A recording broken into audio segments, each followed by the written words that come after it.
सरोज अपने कमरे में खिड़की के पास बैठकर किताबें पढ़ रही होती है। तभी अचानक से तेज बारिश होने लगती है, जिस वजह से खिड़की के जरिए बारिश के कुछ छींटे सरोज के ऊपर आती हैं। साथ ही तेज बारिश होने की वजह से बारिश की आवाज सुनकर सरोज किताब बंद करके गुस्से में खड़ी होती है और खिड़की बंद करते हुए खुद से कहती है, इस बारिश ने तो मेरा सारा मूड ही खराब कर दिया। इसे भी अभी होनी थी।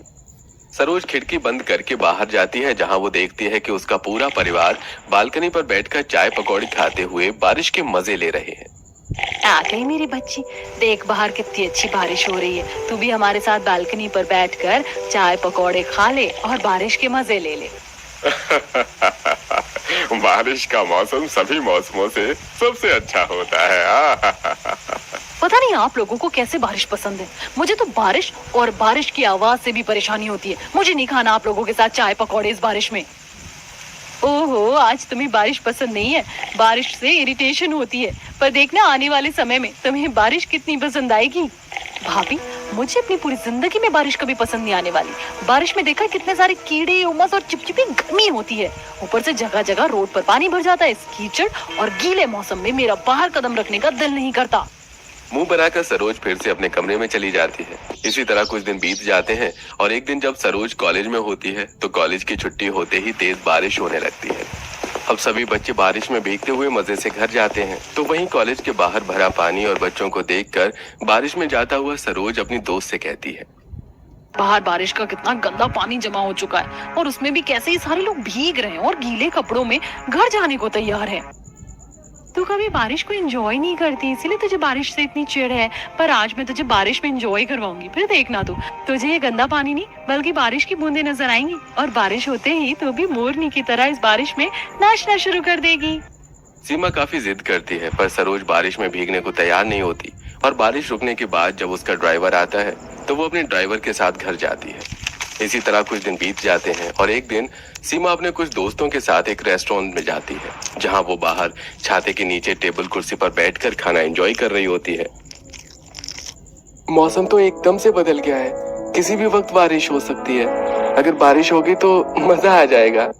यार प्लीज मेरे सामने बारिश का नाम मत लिया करो। बारिश का नाम सुनते ही मुझे वही चिपचिपी गर्मी, रोड पर जमा गंदा पानी, कीड़े नजर आते हैं। इसीलिए जब मैं यहाँ से चली जाऊँ तभी बारिश शुरू हो। सरोज इतना बोल ही रही होती है कि तभी अचानक से बारिश शुरू हो जाती है। जहां सरोज के सभी दोस्त बारिश में भीगने लगते हैं तो वहीं सरोज रेस्टोरेंट के अंदर जाती है। पर इस बार सीमा भी पूरा मन बना लेती है कि वो सरोज को गीला करके रहेगी और इसीलिए वो जबरदस्ती उसका हाथ पकड़कर उसे बाहर खींच कर लाती है और बारिश में गीला करती है। देखा, बारिश इतनी भी खराब नहीं, मजा आ रहा है ना। इस बारिश में और गंदे पानी में खड़े होकर तुझे मजा आ रहा है, मुझे नहीं। तेरी वजह से मैं पूरी गीली हो गई। अब मैं घर कैसे जाऊंगी। सरोज अपनी दोस्त पर चिल्लाने लगती है और चिल्लाती हुई रेस्टोरेंट के अंदर जाती है।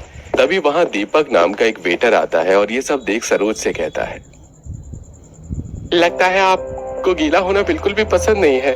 आप बड़ी परेशान भी लग रही हैं इस बारिश की वजह से। वैसे मेरी बहन ने मुझे टेलर से सूट लाने के लिए कहा था। मैंने टेलर से तो सूट ले लिया, पर अब शाम को ही घर जाकर दे पाऊंगा। पर मुझे लगता है इस वक्त आपको इस सूट की ज्यादा जरूरत है। आप मेरी बहन की ड्रेस ले लीजिएगा। मैं इसी रेस्टोरेंट में काम करता हूँ। 1-2 दिन में आप वापस कर देना। मैं अपनी बहन को समझा लूंगा, वो कुछ नहीं बोलेगी। थैंक यू मुझे समझने के लिए। आप प्लीज मुझे ये ड्रेस दे दीजिए। दीपक अपनी बहन का सूट सरोज को देता है, जिसे बदलकर सरोज अपने घर जाती है और अगले दिन सरोज दीपक को उसकी बहन की ड्रेस देने उसी रेस्टोरेंट में वापस आती है। आप इसी रेस्टोरेंट में वेटर का काम करते हैं? आप बहुत अच्छे हैं। आज तक मेरे दोस्त और घर वाले भी मुझे नहीं समझ सके जितना आप मुझे एक दिन में समझ लिए। आपसे मिलकर बहुत अच्छा लगा और इस ड्रेस के लिए थैंक यू। अरे कोई बात नहीं, ये तो मेरा फर्ज था। दीपक की अच्छाई देखकर सरोज दीपक को पसंद करने लगती है। इसी तरह कुछ दिन बीत जाते हैं और वो दोनों अब रोज मिलते हैं और देखते ही देखते एक दूसरे को पसंद करने लगते हैं। दीपक सरोज को अपनी आर्थिक स्थिति के बारे में सब बता देता है, पर सरोज उसके पैसे से कोई मतलब नहीं रखती। ऐसे ही एक दिन जब सरोज कॉलेज से घर आ रही होती है तो बारिश और रोड पर भरे पानी की वजह से उसकी कार गड्ढे में फंस जाती है। क्या हुआ, तुमने गाड़ी क्यों रोक दी? अरे मैडम, बाहर बहुत तेज बारिश हो रही है। रोड पर पानी भरा हुआ है, गड्ढों का कोई पता ही नहीं चल रहा है। लगता है गाड़ी गड्ढे में फंस गई है। आप गाड़ी में बैठी रहिए, मैं किसी से कहकर धक्का लगवाता हूँ। इसीलिए मुझे बारिश नहीं पसंद। ड्राइवर गाड़ी से निकलकर बारिश में कुछ लोगों से मदद लेता है और गाड़ी को धक्का लगवाता है। कुछ ही देर में सरोज अपने घर जाती है और इसी तरह देखते देखते 10 महीने बीत जाते हैं और एक दिन सरोज के घर उसके रिश्ते की बात चलती है। सब लिविंग हॉल में फोटो देखकर बात कर रहे थे। ये देख सरोज अपने घर वालों को दीपक के बारे में बताती है। पापा, ये क्या कह रही है? इसको उस गरीब से शादी करनी है। अरे तो उसके साथ कभी खुश नहीं रह पाएगी। हाँ पापा, भैया को समझाओ ना। दीपक भले ही गरीब है पर वो बहुत अच्छा है। वो मेरा बहुत ख्याल रखता है। आपको पता है वो बहुत अच्छे से समझता है मुझे कि मुझे बारिश से कितनी नफरत है। मुझे बारिश में बाहर नहीं निकलने देता। अगर कहीं पानी भरा होता है तो मुझे गोद में उठा लेता है। जो इंसान मेरी इतनी फिक्र करता है, क्या मैं उसके साथ खुश नहीं रह सकती? वैसे भी पैसा तो हाथ का मैल है। भगवान ने चाहा तो दीपक भी कड़ी मेहनत करके एक दिन हमारी तरह अमीर हो जाएगा। अभी बस ये बात यहीं खत्म करते हैं। अगर सरोज ने मन बना लिया है तो उसकी शादी उसी लड़के से कर देंगे। पर बेटी, तुझे कभी भी लगे कि तू उस घर में खुश नहीं, वो गरीब तेरे लायक नहीं है, तो तू हमें बताना। माँ जी माफ करना, पर नंद जी की बात मानकर आप लोग गलती कर रहे हैं। देखना नंद जी को शादी के बाद अपने फैसले पर पछतावा होगा। सरोज किसी की नहीं सुनती और कुछ ही दिन में सरोज के घर वाले रिश्ता लेकर दीपक के घर जाते हैं। क्योंकि लड़की वाले खुद रिश्ता लेकर आए थे, इसलिए दीपक के घर वाले भी इस रिश्ते के लिए मना नहीं कर पाते। देखते ही देखते कुछ दिनों में सरोज और दीपक की शादी हो जाती है। और जब सरोज शादी करके ससुराल आती है तो बाहर का मौसम काफी खराब होता है। माँ जी, बाहर बहुत तेज आंधी तूफान चल रही है। मौसम बिगड़ रहा है। बारिश हो उससे पहले देवरानी जी का गृह प्रवेश कर दीजिए। दादी, पूजा की थाल मुझे दे दो। मुझे भी चाचा और चाची को टीका लगाना है। पहले चाचा चाची को घर में तो आने दो। क्योंकि बाहर तेज आंधी तूफान हवा चल रही थी, इसलिए पार्वती जल्दी से अपनी बहू का गृह प्रवेश करवाती है और काजल अपनी भाभी को उसके कमरे में ले जाती है। मैं जानती हूँ आपको अपने ससुराल का कमरा पसंद नहीं आया होगा। आप तो इतनी बड़ी घर की बेटी हैं। आपका कमरा तो हमारे घर से भी बड़ा होगा ना? ऐसा कुछ नहीं है। घर छोटा हो या बड़ा, बस आपस में प्यार होना चाहिए। और मुझे तो अपना ये छोटा सा कमरा भी बहुत पसंद आ रहा है। सरोज, तुम आराम कर लो, बाहर बारिश हो रही है और कल तुम्हारी पहली रसोई भी है। पूजा और काजल वहां से चले जाते हैं, जिसके बाद सरोज भी सिंपल साड़ी में आ जाती है।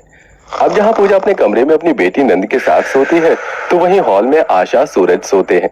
देखते ही देखते रात ज्यादा हो जाती है और बारिश भी तेज हो जाती है, जिस वजह से आधी रात को सरोज के कमरे की छत टपकने लगती है। पर फिर भी दीपक आराम से सो रहा होता है। पर छत टपकने और बारिश की आवाज से सरोज की आंख खुल जाती है और वो बैठ जाती है। मुझे तो समझ नहीं आता, ये हर साल 3-4 महीने के लिए बारिश का मौसम क्यों आता है? दीपक, दीपक उठो, मुझे नींद नहीं आ रही है। देखो हमारे कमरे की छत टपक रही है और बारिश की भी आवाज कितनी तेज आ रही है। माफ करना सरोज, हमारा घर बहुत पुराना और कच्चा है, इसलिए छत टपक रही है। और तुम फिक्र मत करो, मैं अभी सारी खिड़की दरवाजे बंद कर देता हूँ, फिर तुम्हें बारिश की आवाज नहीं आएगी। और जहाँ से छत टपक रही है वहां पर मैं कुछ बर्तन लगा देता हूँ, फिर तुम आराम से सो जाना। इतना बोलकर दीपक बाहर से कुछ बाल्टी और पतीले ले आता है और जहाँ से छत टपक रही होती है उन जगहों पर उन्हें लगा देता है। साथ ही खिड़की दरवाजे भी बंद कर देता है, जिससे बारिश की आवाज तो नहीं आती, पर बारिश जब टपकती छत से बर्तनों में गिरती है तो उसकी आवाज तेज आती है। अब दीपक तो आराम से सो जाता है, पर सरोज को अब भी नींद नहीं आती। दीपक कितने आराम से सो रहा है इस बारिश में टूटी छत के नीचे। भला टूटी छत के नीचे इतनी चैन से कौन सो सकता है? बाहर जाकर देखती हूँ, कहीं बाकी लोगों का भी तो मेरी तरह हाल नहीं है। सरोज जब बाहर जाती है और वो देखती है कि बाहर आशा और सुरेश भी दीपक की तरह चैन से बारिश में टूटी छत के नीचे सो रहे हैं और घर में हर जगह बाल्टी टब लगा हुआ है। यहाँ भी वही हाल है जो मेरे कमरे का है। ये लोग टूटी छत के नीचे भी कैसे चैन की नींद सो रहे हैं और मेरी आंखों में नींद ही नहीं है। कहीं मैंने इस गरीब घर में शादी करके गलती तो नहीं कर दी? कहीं भैया सही तो नहीं बोल रहे थे? अब मैं क्या करूं? सरोज सोचते सोचते वहीं दीवार के सहारे बैठ जाती है और कब उसकी आंख लग जाती है उसे पता भी नहीं चलता। सुबह जब पार्वती, सुरेश और पूरा परिवार उठता है तो वो सब देखते हैं कि सरोज नीचे जमीन पर सो रही है। बहू, उठो तुम। बाहर ऐसे नीचे जमीन पर क्यों सो रही है? तुम्हारी तबीयत तो ठीक है? वो रात को बारिश हो रही थी और घर की छत टपक रही थी, इसलिए मुझे नींद नहीं आई और मैं यहीं बैठ गई। बारिश जब बंद हुई और बैठे बैठे कब सो गई मुझे कुछ पता ही नहीं चला। पार्वती, बहू की नींद पूरी नहीं हुई है। बहू तुम थोड़ा और सो जाओ, तुम्हारी पहली रसोई हम कल करवा लेंगे। नहीं नहीं पापा जी, मैं ठीक हूँ, मैं आज ही अपनी पहली रसोई करूंगी। अब सरोज तैयार होकर बाहर आती है और अपनी नंद जिठानी के साथ अपनी पहली रसोई की तैयारी करती है। बस बस सरोज, हलवे में इतनी चीनी काफी है। काजल, तुमने सब्जियां काट ली? हाँ भाभी, मैंने सब्जियां काट दी हैं। अब मैं घर की सफाई करनी चाह रही हूँ। मुझे भी स्कूल जाना है माँ। कभी तो माँ का पीछा छोड़ दिया कर, अब तेरा भाई या बहन आने वाला है। चल मैं तुझे आज स्कूल छोड़ कर आती हूँ। ससुराल वालों का प्यार देखकर सरोज को बहुत अच्छा लगता है। कुछ देर में उससे मिलने उसके भैया भाभी आते हैं, जिन्हें वो बिठाती है और चाय देती है। कैसी है मेरी प्यारी बहन अपने ससुराल में? हाँ? आज तो तेरी पहली रसोई है ना, इसलिए सोचा कि तेरी भाभी के साथ तुझसे मिलने तेरे गरीब ससुराल आ जाऊं और देख लो तुझे कि तूने बारिश में कैसे घर में रात गुजारी। सरोज, तुम इस घर में कैसे रह रही हो? रात में कितनी बारिश हुई थी। तुम्हें तो बारिश से इरिटेशन होती है ना? तुम्हारे घर की छत भी कहीं कहीं से टूटी है, दीवार में भी दरार है। रात में क्या तुम्हें इरिटेशन नहीं हुई? नहीं भाभी, क्योंकि यहाँ मेरा ख्याल रखने के लिए मेरा पूरा परिवार है। अब आप लोग आए हैं तो खाना खाकर जाइएगा। सरोज सारी रात नहीं सो पाती और इस बारे में अपने भैया भाभी को कुछ नहीं बताती। वो खाना बनाकर चटाई बिछाती है और खाना लगाती है। फिर सब बैठकर हलवा पूरी आलू की सब्जी खाते हैं और सब उसकी काफी तारीफ करते हैं और शगुन भी देते हैं। ये देख भैया भाभी खाना खाकर चले जाते हैं। इसी तरह कुछ दिन बीत जाते हैं और एक बार फिर रात को तेज बारिश होती है, जिसमें पूरा परिवार अपनी टूटी छत के नीचे भी बाल्टी बर्तन लगाकर आराम से सो रहा होता है। तो वहीं आज भी सरोज को नींद नहीं आती और वो अंदर बाहर करती है और इसी बीच सुरेश की आंख खुलती है। क्या हुआ बहू, तुम सोई नहीं? हाँ, वो बाहर बारिश हो रही है और घर की छत भी टपक रही है। बारिश की आवाज और छत टपकने की आवाज से मुझे नींद नहीं आ रही। समझ नहीं आ रहा इस टूटी छत के नीचे कैसे सोऊं। कोई बात नहीं बहू, आज रात काट लो। कल सुबह मैं तेरे जेठ को फोन करूंगा। शहर में कमाता है, कुछ दिनों में पैसे भेजने वाला है। फिर मैं अपने दोनों बेटों से बात करके छत की मरम्मत करवा दूंगा। अब मैं बूढ़ा हो गया हूँ, मुझसे काम नहीं हो पाता, वरना अब तक तो छत की मरम्मत भी हो जाती। विनोद के कहने पर सरोज कमरे में जाती है और सोने की कोशिश करती है, पर जब तक बारिश नहीं रुकती वो सो नहीं पाती। तो वहीं अब भी पूरा परिवार चैन की नींद ले रहा होता है। इसी तरह कुछ दिन बीत जाते हैं और पूरी रात बारिश होने की वजह से रोड पर गलियों में पानी भरा होता है। घर के बाहर पानी कीचड़ देखकर सरोज हाथ में सब्जी का थैला लिए दरवाजे पर ही खड़ी हो जाती है। क्या हुआ बहू, तुम्हें मेरे साथ बाजार नहीं चलना? माँ, सरोज को रहने दो, उसे बारिश के पानी और कीचड़ से बहुत परेशानी है। ऐसी बात है देवर जी, तो मुझे पहले बताना चाहिए था ना। कोई बात नहीं सरोज, तुम खाना बना लो, मैं माँ जी के साथ सब्जी ले आऊंगी। पर आप गर्भवती हैं, पानी की वजह से रोड पर कहाँ गड्ढे हैं आपको पता भी नहीं चलेगा। माँ, मैं भी आपके साथ बाजार चलूं? मुझे बारिश के पानी और कीचड़ से कोई परेशानी नहीं। हाँ चलो। सरोज, मैं पिछले 7 साल से रह रही हूँ, यहाँ के सभी गड्ढे के बारे में जानती हूँ। इतना बोलकर पूजा अपनी सास के साथ रोड पर पानी भरा होने के बाद भी बाजार जाती है और इस तरह धीरे धीरे सरोज की सोच बदलने लगती है। अब वो खाना बनाने के लिए जैसे ही जाती है तेज बारिश हो जाती है और इसी तेज बारिश में एक बार फिर सरोज के भैया आशा के साथ घर आते हैं और जब सरोज खाना बना रही होती है तो छत टपकने की वजह से बारिश का गंदा पानी उसके खाने में चला जाता है और ये देख आशा अपनी बेटी से कहती है, बेटा तू कैसे यहाँ रह रही है? बारिश का पानी खाने में चला गया, अब क्या तू दोबारा खाना बनाएगी? या तो जगह जगह तुम्हारे घर की छत टपक रही, तुम रात में कैसे सोती हो बारिश में? और करो अपनी मनमानी, अगर बड़ों की बात नहीं सुनेगी तो यही सब होगा ना। भैया, आपको मेरी फिक्र करने की जरूरत नहीं है। मैं यहाँ बहुत खुश हूँ और रही खाने की बात तो सब्जी खराब हुई है। छोले चावल दाल रोटी अब भी सही सलामत है। अपनी बेटी को अपनी आंखों के सामने बारिश में भी काम करता देख आशा की आंखें भर आती हैं। समय यूं ही गुजरता है और जब भी रात को बारिश होती बेचारी सरोज सारी रात नहीं सो पाती। तो वहीं पूरा परिवार अब चैन की नींद भी सो रहा होता है। 1 महीने होने को है, पर अब तक इन लोगों की तरह मेरी आदत क्यों नहीं बनी टूटी छत के नीचे बारिश में सोने की। भला इस बारिश में कोई टूटी छत के नीचे इतनी चैन की नींद कैसे सो सकता है। सरोज बारिश से जितनी परेशान हो रही थी उतना ही अच्छा उसे अपने ससुराल वालों के साथ लगने लगा था। ऐसे ही एक दिन काफी बारिश होती है जिसकी वजह से न सिर्फ आज उनके घर की छत टपकती है बल्कि उनके घर में पानी भर जाता है। भाभी आप रहने दो, आपको बारिश से प्रॉब्लम होती थी पर अब मैं आदत डाल रही हूँ आप लोगों की तरह इन परेशानियों का सामना करने की। इतना बोलकर सरोज भी अपने ससुराल वालों के साथ घर से पानी निकालने लगती है और तभी रवि छतरी लिए शीतल के साथ आता है और उसे घर से पानी खाली करता देख उस पर हंसने लगता है। मायके में तो तू बड़े नखरे दिखाती थी कि मुझे बारिश की आवाज से भी चिढ़ होती है, और आज अपने ससुराल वालों के साथ मिलकर घर से बारिश का पानी खाली कर रही है। यही जिंदगी चुनी थी तूने अपने लिए। नंद जी, आप यहाँ ज्यादा दिन नहीं रह पाओगे। हमारे साथ चलो, जब बारिश का मौसम खत्म हो जाए तो वापस आ जाना। ये गरीब लोग आपको कोई फैसिलिटीज नहीं दे पाएंगे। बस बहुत हो गया। आप लोग यहाँ बार बार बस मेरा और मेरे परिवार का मजाक बनाने आते हैं, पर मेरे ससुराल वाले मेरे बारे में बहुत सोचते हैं। और रही मेरे घर की टूटी छत और घर में जमा पानी की, तो बहुत जल्द हमारे घर की छत की भी मरम्मत होगी और घर में पानी भी नहीं भरेगा। और जब ऐसा होगा उस दिन मैं आप सबको बुलाऊंगी रात भर रुकने के लिए। इस बात सरोज अपने भैया भाभी की एक नहीं सुनती, तो वहीं रवि और शीतल भी सरोज की बात सुनकर वहां से चले जाते हैं। देखते ही देखते रात हो जाती है। पूरे दिन पानी खाली करने की वजह से पूरा परिवार काफी ज्यादा थक चुका था, इसलिए छत टपकने के बाद भी वो लोग आराम से सो जाते हैं। पर सरोज नहीं सोती और तभी वो अपनी सहेली को फोन करती है। सीमा, तू जहाँ काम कर रही है वहाँ मेरी भी जॉब लगवा दे। तू बता रही थी वहाँ वैकेंसी है। वैकेंसी फुल होने में समय ही कितना लगता है, तू ऑनलाइन जॉब अप्लाई कर ले।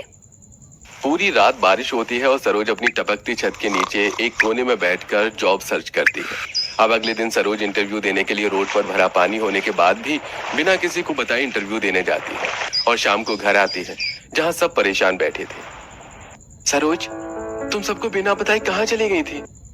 हाँ बहू, तुझे पता है हम कितने परेशान हो गए थे। मैं इंटरव्यू देने के लिए गई थी और आप सबके लिए खुशखबरी है, मेरी जॉब लग गई है। अब मैं अपनी पहली सैलरी से घर की मरम्मत करवाऊंगी। नहीं बहू, तुझे अपनी पहली सैलरी से छत की मरम्मत करवाने की जरूरत नहीं है, क्योंकि शहर से तेरे जेठ ने पैसा भेजा है और कुछ पैसे मैंने भी अपनी पेंशन के रखे थे और दीपक भी कुछ पैसे दे रहा है। इतने पैसे हो गए कि छत की मरम्मत करवा सके। सुरेश अपने दोनों बेटों के पैसे और अपनी पेंशन के पैसे मिलाकर छत की मरम्मत करवाता है। इसी तरह कुछ दिन बीत जाते हैं और सरोज अपनी पहली सैलरी से घर में प्लास्टर पेंट करवाकर अपने मायके वालों को तेज बारिश में घर बुलाती है और सब चटाई पर बैठकर खाना खा रहे होते हैं। चाची, मुझे पता है आज आपके भैया भाभी मम्मी पापा आए, इसीलिए हमारे घर में 56 भोग बने हैं। अंकल, आज रात आप हमारे घर ही रुकना, अब हमारे घर की छत नहीं टपकती। हाँ बेटा, आज हम तुम्हारे ही घर में रुकेंगे। सरोज, मुझे बहुत अच्छा लग रहा है अपनी इस बेटी को देखकर। मैंने तुझे बड़े ही नाजों से पाला, पर तूने साबित कर दिया जब इंसान पर मुसीबत पड़ती है तो उसका भी सामना कर लेता है। भैया, अब तो नहीं लगता ना आपको कि मैं यहाँ खुश नहीं? सरोज की बात सुनकर रवि हंस देता है। फिर सब खाना खाते हैं, जिसके बाद काजल और पूजा उनके सोने का इंतजाम करती है। ये सब देख रवि और शीतल की भी सोच बदल जाती है और वो लोग पूरी रात तेज बारिश में सरोज के ससुराल रुकते हैं, पर उन्हें बाहर हो रही बारिश का एहसास तक नहीं होता। और सुबह रवि अपनी बहन से कहता है, आखिर तूने मुझे गलत साबित करके